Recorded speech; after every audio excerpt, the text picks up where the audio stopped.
دوستو یاد رکھنا، تگڑا اور مضبوط جوان پتہ کون ہوتا ہے؟ جس کی نظریں پوری طرح اس کے کنٹرول میں ہوں۔ بے شک یہ علامت جوانی ہے۔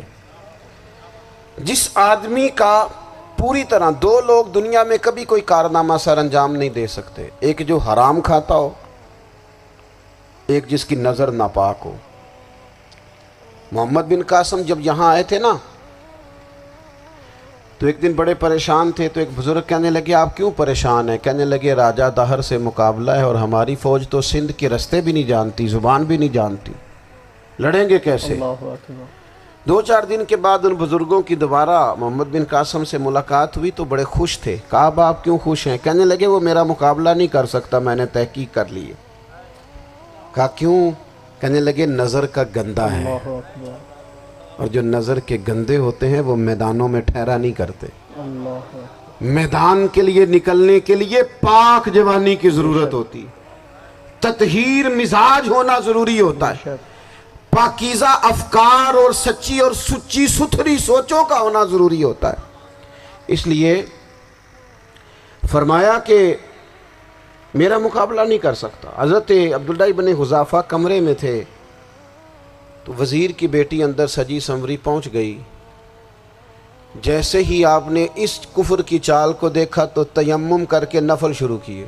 ماشاءاللہ۔ وہ ساری رات بیٹھی رہی، رب کا بندہ ساری رات عبادت کرتا رہا۔ عبادت بڑا سہارا ہے، مصلی بڑا سہارا ہے اللہ کے بندوں۔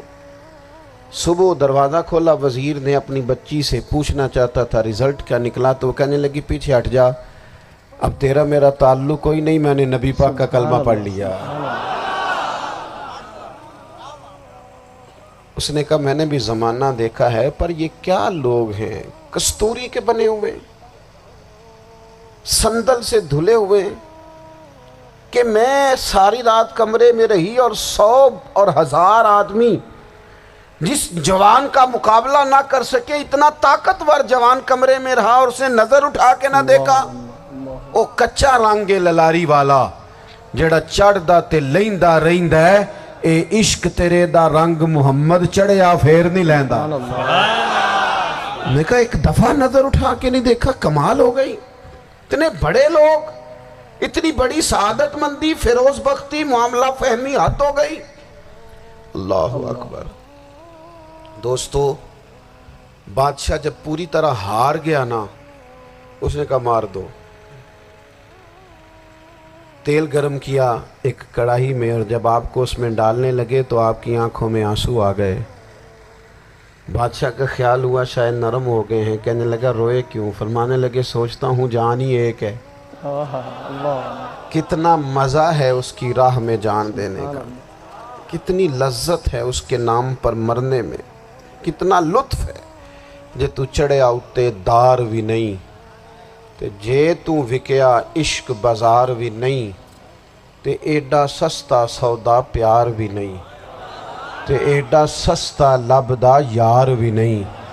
کئی جنگل گانے پیندے نہیں، کئی دوزخ لنگنے پیندے نہیں، جے وہ اس ملوں بھی مل جاوے، ایدوں سستا ہور بپار بھی نہیں۔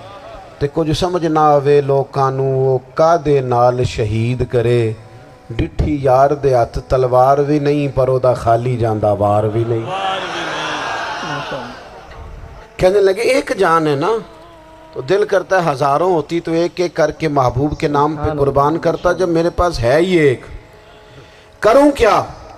حضرت عبداللہ ابن حذافہ رضی اللہ تعالیٰ عنہ جب روئے اور بادشاہ نے یہ بات سنی تو بادشاہ اٹھ کے کھڑا ہو گیا، سارے وزیروں مشیروں کو کہنے لگا تم نے کہا تھا نا بندہ ضائع کرنے والا نہیں، یہ بھی ضائع کرنے والا نہیں۔ کہنے لگا میرا ماتھا چومو، تم جیسے لوگوں کو قتل نہیں کرنا چاہیے، آزاد کرنا چاہیے۔ عزیز اپنی زندگی سے نا یہ بہت زیادہ ہرس، ہوس، طمع، اور یہ کسی بات کی بھی ہو، ہرس صرف پیسوں کی نہیں ہوتی ہے، شہرت کی بھی ہوتی ہے، یہ بیماری انسان کو اقتدار کی بھی ہوتی ہے، تعریف کی بھی بیماری ہوتی ہے، یہ سارے نقص ہوتے ہیں لوگوں کو، اور معاذ اللہ بعض جبوں کبوں کے اندر بھی ہوتے ہیں، وہاں بھی پنپتے ہیں۔ اپنی زندگی جب تک اس سادگی میں نہیں لاؤ گے جو رسول پاک نے عطا فرمائی ہے، جب لوگ آسانیوں میں پوری طرح الجھ گئے تو پھر وہ دور ہوئے اور کفر چڑھ گیا۔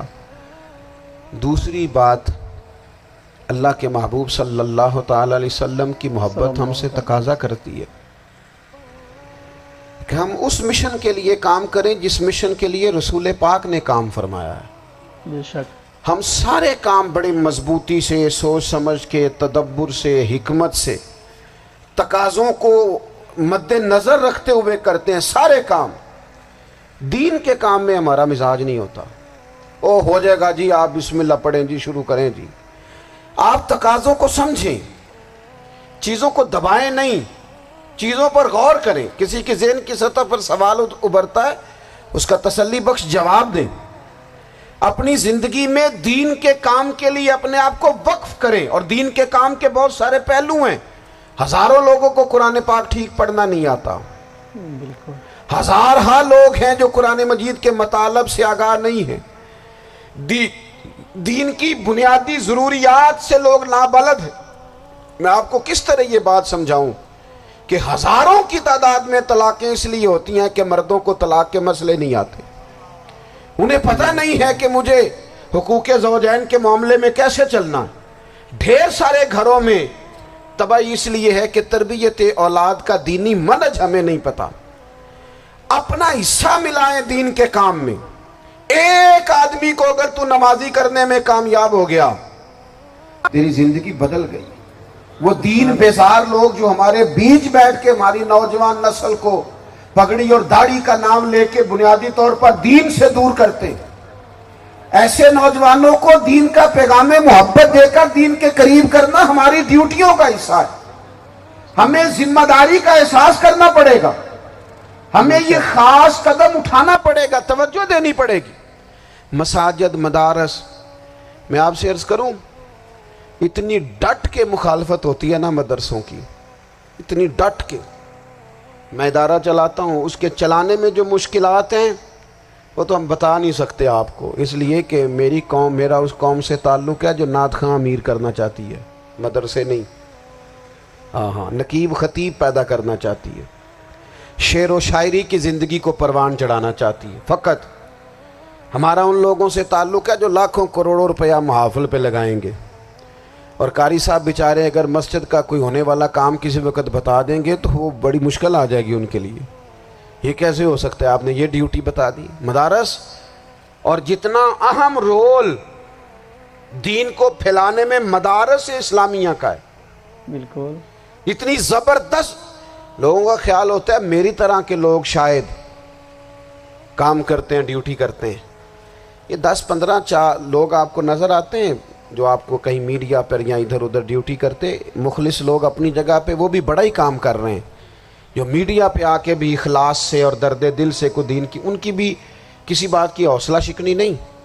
لیکن ہزارہا اساتذہ جو مدارس میں بیٹھ کے پڑھاتے ہیں، جنہوں نے وہ سارے لوگ تیار، آپ سمجھ نہیں سکتے کتنا بڑا کام۔ حفظ کا استاد جو ہوتا ہے نا، اس کی ڈیوٹی 24 گھنٹے ہوتی ہے، فجر سے پہلے، اور اس نے بچوں کو اٹھانا ہے۔ تنخواہ تو ہم انہیں دینا نہیں نہ چاہتے جی، تنخواہ نہیں دئی دی انہوں نے، ہمیں مولوی امیر نہ ہو جانا۔